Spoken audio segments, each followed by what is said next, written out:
출애굽기 12장 1절에서 14절까지 한 절씩 교독하실 때, 교우들께서 읽으실 때 제가 또 같이 읽겠습니다. 여호와께서 애굽 땅에서 모세와 아론에게 일러 말씀하시되, 이달을 너희에게 달의 시작 곧 해의 첫 달이 되게 하고, 너희는 이스라엘 온 회중에게 말하여 이르라.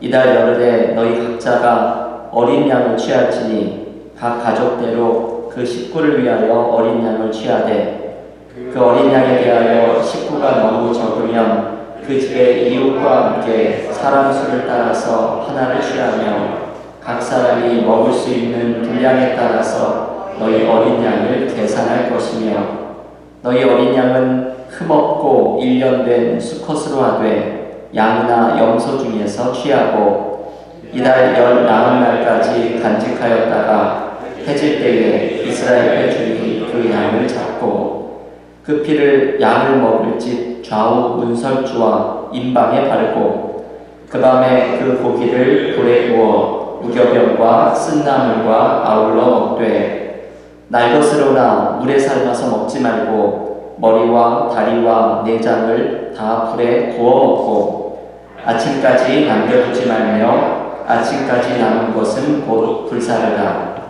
너희는 그것을 이렇게 먹을지니 허리에 띠를 띠고 발에 신을 신고 손에 지팡이를 잡고 급히 먹으라. 이것이 여호와의 유월절이니라. 내가 그 밤에 애굽 땅에 두루다니며 사람이나 짐승을 막론하고 애굽 땅에 있는 모든 처음 난 것을 다 치고 애굽의 모든 신을 내가 심판하리라. 나는 여호와라. 내가 애굽 땅을 칠 때에 그 피가 너희가 사는 집에 있어서 너희를 위하여 표적이 될지나, 내가 피를 볼 때에 너희를 넘어가리니 재앙이 너희에게 내려 멸하지 아니하리라. 너희는 이날을 기념하여 여호와의 절기를 삼아 영원한 규례로 대대로 지킬지니라. 아멘. 하나님의 말씀입니다. 오늘 출애굽기 묵상 7번째 시간입니다. 지난주에 모세가 마침내 바로왕 앞에 서서 내 백성을 내보내라 하나님의 말씀을 외치면서 첫 번째 재앙인 나일강의 물이 피로 변하는 기적을 일으키는 장면을 함께 묵상하였습니다. 하나님은 이스라엘을 출애굽시키기 위해서 10가지의 재앙을 애굽에 내리십니다. 하지만 바로의 마음은 이스라엘을 내보내지 않으려는 것에 아주 완강합니다. 피의 재앙 이후로 8가지의 재앙이 연이어 일어나는 순간에도 애굽 왕 바로의 강팍한 마음은 변화되지 않습니다. 여러분, 이 재앙들을 읽어보면 바로가 모세와 그리고 하나님과 계속해서 협상을 하는 것을 알 수 있습니다.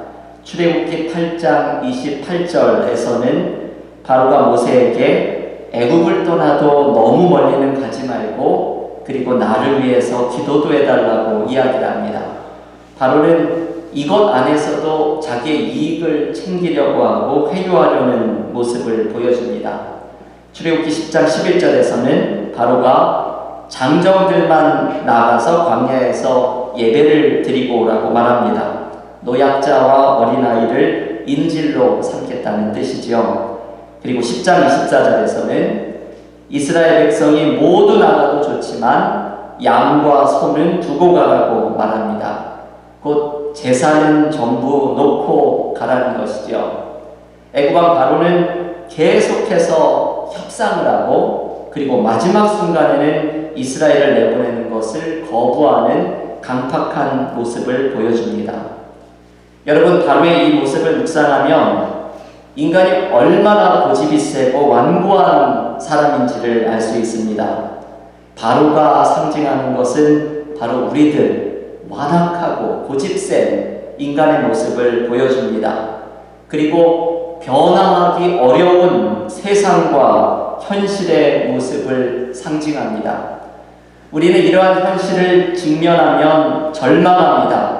내가 아무리 노력해도 현실의 높은 벽은 변화될 것 같지 않고 완고한 사람이 절대 변하지 않을 것 같으면 우리는 절망하고 씨름하게 됩니다. 하지만 여러분, 결코 변화되지 않을 것 같던 바로를 하나님은 10가지의 재앙으로 끝까지 코너로 몰고 가시면서 하나님의 역사를 이루어내십니다. 우리가 쥐잡듯 한다는 표현을 쓰지요. 여기 아주 어울릴 법한 표현입니다. 마치 하나님이 바로를 쥐잡듯이 다루시면서 바로를 변화시킵니다. 여러분, 하나님이 변화시키지 못할 상황은 없습니다. 요즘 코로나 바이러스 때문에 어려움이 많이 있습니다. 전 세계가 이제 이 문제 앞에 서 있습니다. 하지만 하나님께서 다루지 못하실 일은 없습니다.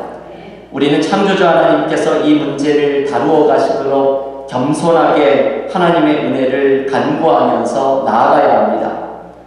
출애굽기의 10가지 재앙이 우리에게 묵상하게 하는 것은 그 강팍한 바로가 변화했듯이 하나님이 역사하시면 변화되지 않을 사람이 없고 해결되지 않을 상황이 없다는 사실입니다. 그래서 우리는 상황이 절망스러운 상황에 있다 할지라도 하나님의 다스리심에 소망을 품고 하나님의 인도하심에 순종하면서 나아가야 합니다. 바로를 완전히 항복하게 만들었던 마지막 10번째 재앙은 애굽의 장자의 생명을 취하신 사건입니다. 하지만 하나님은 이스라엘 백성들에게는 이 10번째 재앙으로부터 피할 길을 내십니다.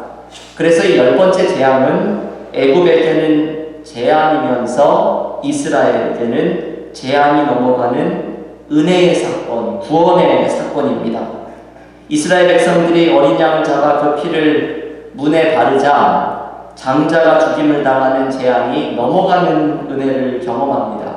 이 똑같은 사건이 애굽에게는 재앙이지만 이스라엘에게는 구원의 사건이죠.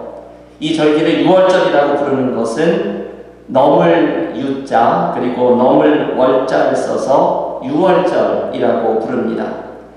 그런데 특이한 점은 오늘 보면 출애굽기 12장에서 하나님은 이 장자의 재앙을 내리시기 전에 먼저 유월절의 의식에 대해서 가르쳐 주십니다. 어쩌면 이 긴박한 상황에 유월절 의식을 행하는 것이 이해가 되지 않습니다. 여러분, 오늘 본문 출애굽기 12장 6절을 보면 어린 양을 14일이나 간직하였다가 그것을 잡으라고 나와 있습니다. 바로와의 힘겨루기가 펼쳐지고 있고 여기에서 잘못되면 바로의 피비린내라는 복수가 예견되어 있는 이 긴박한 상황에서 보름 이상의 준비가 필요한 유월절의 의식을 행하라고 하나님은 명령하시는 것입니다. 하나님께서 이 10번째 재앙을 내리기도 전에 먼저 유월절의 의식을 행하도록 하시는 이유는 이제 행하실 하나님의 역사를 이스라엘이 잊지 않고 기억하게 하기 위함입니다. 오늘 본문에서 가르쳐주는 유월절 의식은 이제 이스라엘 백성이 매년 행하는 의식이 됩니다. 여러분, 의식이라는 것이 이런 의미를 가지고 있죠. 의식이라는 것, 리추얼이라는 것은 무언가를 기억하게 하는 능력입니다.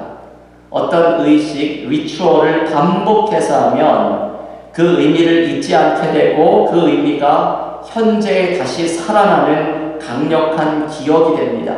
이것이 바로 의식이 가지고 있는 힘이죠. 하나님은 유월절 의식을 제정하시면서 이제 하나님께서 일으키실 놀라운 구원의 사건을 잊지 않고 그 의미를 붙들고 살아가도록 만드십니다. 그래서 유대인들은 전통적으로 유월절을 지킬 때 이러죠. 오늘 본문에 나오는 것처럼 쓴나물과 누룩 없는 빵, 무교병을 먹으면서 자녀들은 아버지에게 이러한 질문을 던지게 되어 있습니다.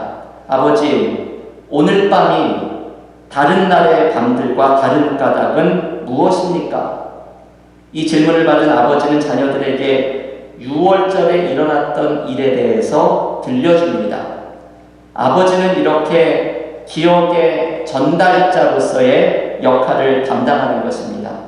자녀들은 유월절이라는 의식을 통해서 이스라엘 백성들이 경험했던 거대한 은혜의 사건을 잊지 않도록 초대받습니다.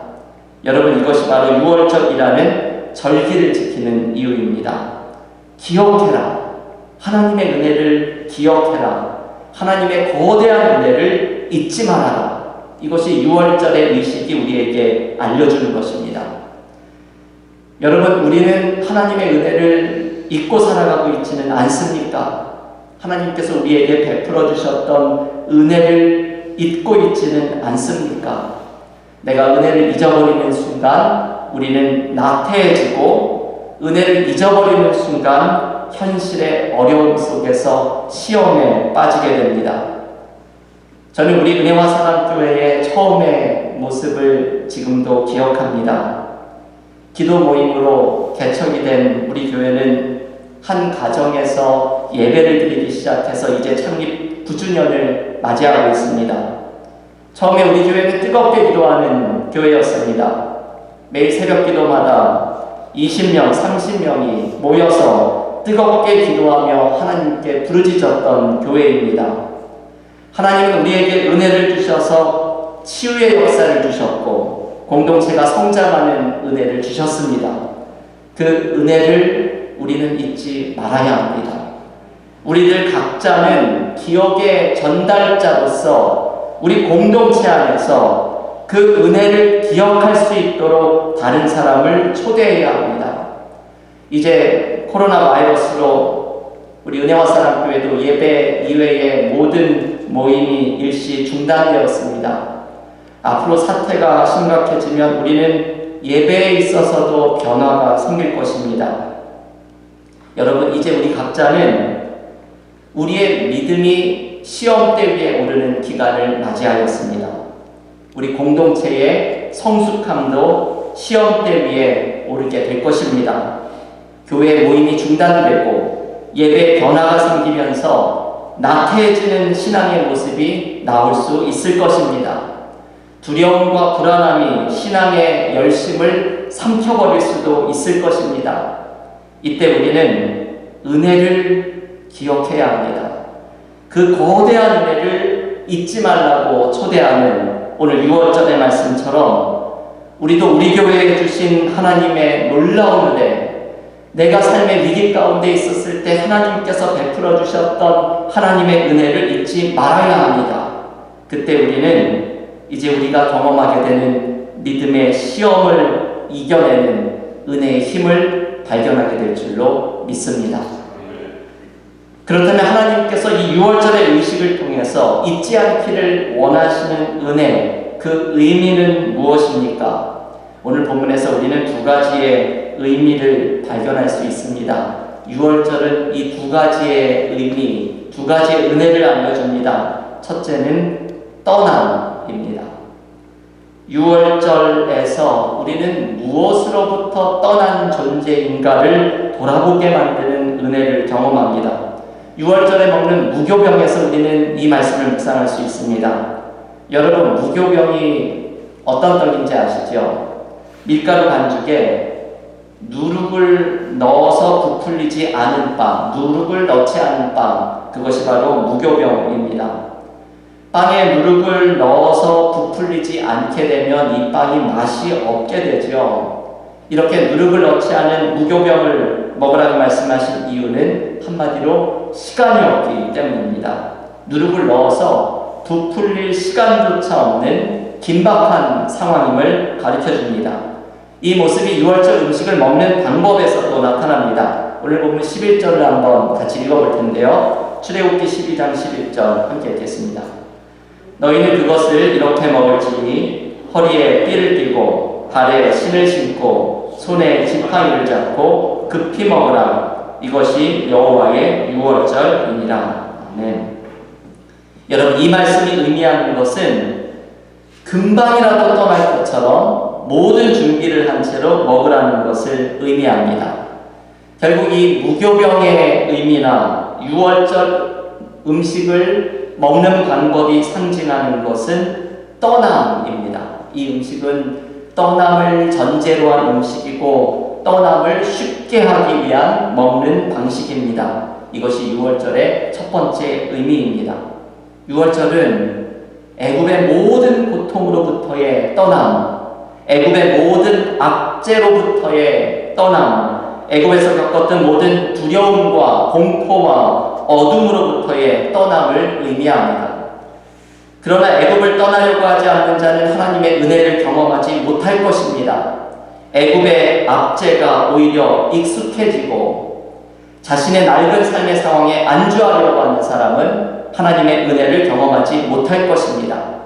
하나님이 떠나라고 말씀하실 때 순종하는 자에게 하나님은 놀라운 은혜의 역사를 경험하게 하십니다. 이용규 선교사님을 아시죠? 내려놓음의 저자입니다. 이분이 새로운 사역을 위해서 떠났던 경험을 바탕으로 쓴 책이 떠남이라는 책입니다.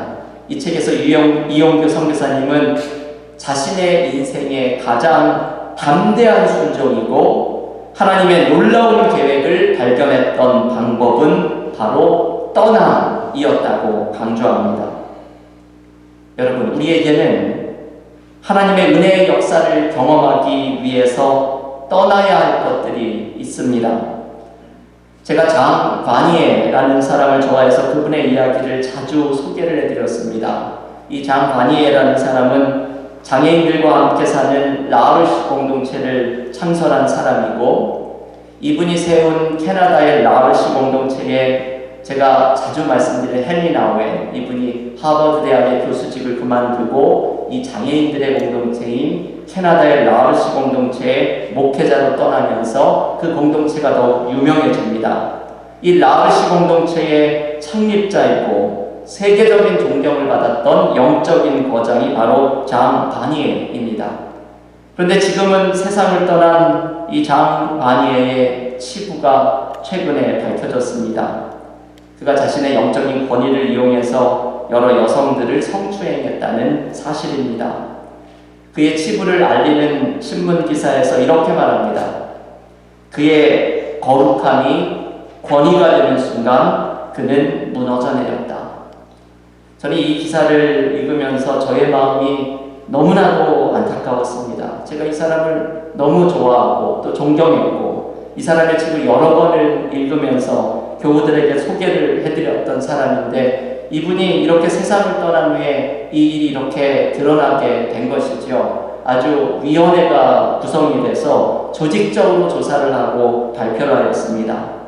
모든 사람이 그 사람을 존경하고 거룩한 사람으로 바라보는 동안 이 사람의 아내는 자기가 스스로의 문제도 모르는 채 어두움이 그 마음에 자라나기 시작한 것입니다.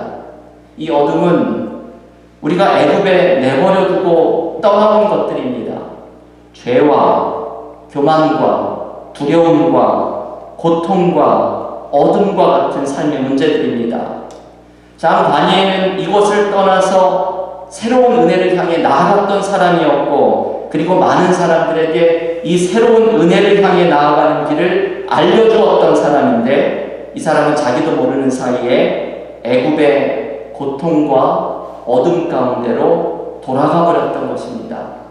그가 했던 모든 선한 일들이 한순간에 무너지며 사람들에게 실망을 안겨주고 있습니다. 여러분, 오늘 본문에서 하나님은 6월절을 통해서 우리에게 떠남을 가르쳐 줍니다. 우리는 애굽의 종살이에서 떠난 존재들입니다. 우리는 십자가의 은혜로 죄의 문제, 어둠의 문제, 낡은 옛자의 삶에서 떠난 사람들입니다. 애굽으로 돌아가서는 안 됩니다. 우리는 옛사람으로 두려움과 어둠 속으로 돌아가서는 안 됩니다. 갈라디아서 5장 1절에서 바울은 이렇게 말합니다. 그리스도께서 우리를 자유롭게 하려고 자유를 주셨으니 그러므로 굳건하게 서서 다시는 종의 멍에를 매지 말라. 십자가의 은혜를 경험한 사람은 다시는 종의 멍에를 매지 말아야 합니다. 그 어둠으로 종노릇하는 과거로 돌아가지 말아야 합니다. 여러분, 오늘 이 6월절의 의미를 묵상하면서 떠남의 너모감의 은혜를 경험하십시오. 애굽의 삶에서 떠나는 그 어둠으로 돌아가지 않는 믿음의 경우들이 되시기를 간절히 기원합니다. 두 번째 6월절의 의미는 구원입니다.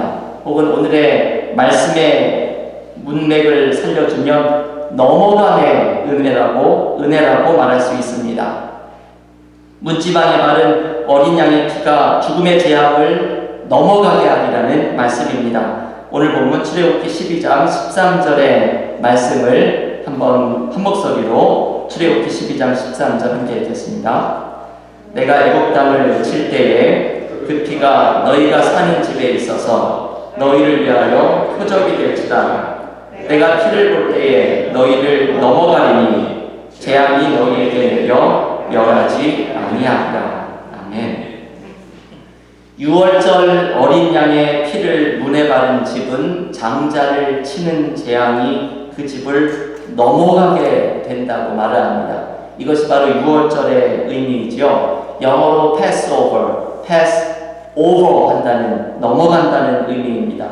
어린 양의 피는 하나님의 구원을 상징합니다. 이제 10번째 재앙이 벌어지는 밤은 인류 역사상 최악의 밤이 될 것입니다. 온 애굽이 소동하고 장자를 잃은 슬픔이 온 나라를 뒤덮게 될 것입니다. 그러나 그 모든 소동 속에서도 어린 양의 피를 바른 집에는 평안이 가득할 것입니다. 여러분, 이 본문에서 핵심은 넘어가리라 라는 표현이 있습니다. 하나님의 은혜가 넘어가게 하는 것입니다. 이스라엘 백성이 할 일은 없습니다. 하나님의 은혜가 넘어가도록 만들어줍니다.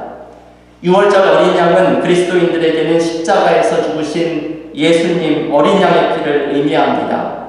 십자가에서 흘리신 예수님의 피가 우리를 죄와 사망의 소나기에서 넘어가게 합니다. 우리가 하는 것이 아닙니다. 십자가의 은혜가 우리를 넘어가게 합니다. 우리는 이 은혜를 간절한 마음으로 사모해야 합니다. 떠남이 가능한 것은 바로 이 넘어감의 은혜 때문이죠. 죽음을 넘어가는 것, 어둠을 넘어가는 것, 두려움을 넘어가는 은혜를 경험하니 우리에게 떠남이 가능합니다. 그래서 여러분, 6월절의 이 두 가지의 의미, 떠남과 넘어감의 은혜는 이렇게 밀접하게 관련이 있습니다. 넘어감의 은혜를 경험해야 떠남의 은혜를 경험하기 때문입니다. 우리의 힘으로 떠나는 것이 아니라 넘어감의 은혜를 겸손히 의지하며 나아가야 합니다. 여러분, 우리는 죄의 문제에 있어서 넘어감의 은혜를 경험하였습니다. 십자가의 어린 양의 피가 우리로 죄를 넘어감의 은혜를 경험하게 만들었습니다. 그리고 십자가의 은혜는 우리의 삶의 모든 어려움을 넘어가게 합니다. 저는 이사야서 53장 5절을 읽으면서 엄청난 은혜를 받은 적이 있습니다. 이사야 53장 5절은 이렇게 말씀하지요. 그가 채찍에 맞음으로 우리는 나음을 받았도다. 이 말씀의 은혜를 저는 깊이 체험한 적이 있습니다. 십자가에 나타난 넘어감의 은혜는 우리의 삶의 모든 고통과 약함을 또한 넘어가게 만듭니다. 십자가는 우리의 모든 연약함을 치유합니다. 코로나 바이러스의 어려움과 두려움 속에서도 우리는 십자가에 나타난 넘어감의 은혜를 붙들어야 합니다. 우리를 치유하시는 십자가의 능력이 우리에게 치유와 회복의 넘어감의 은혜를 반드시 주실 줄을 믿습니다. 여러분, 오늘 6월절의 두 가지의 의미를 기억하십시오. 하나는 떠남입니다. 우리의 죄와 어둠과 옛자의 삶에서 떠날 때 하나님의 은혜의 역사가 나타나게 될 것입니다. 또 하나는 넘어감의 은혜입니다. 죄를 넘어가게 하시고 죽음을 넘어가게 하시고 어둠을 넘어가게 하시는 십자가의 은혜를 의지할 때 우리에게 치유와 회복의 삶이 시작될 것입니다. 떠남과 넘어감의 6월절의 의미를 붙들고 이번 사순절 기간 동안 십자가의 능력을 경험하는 믿음의 교우들이 모두 되시기를 간절히 축원합니다.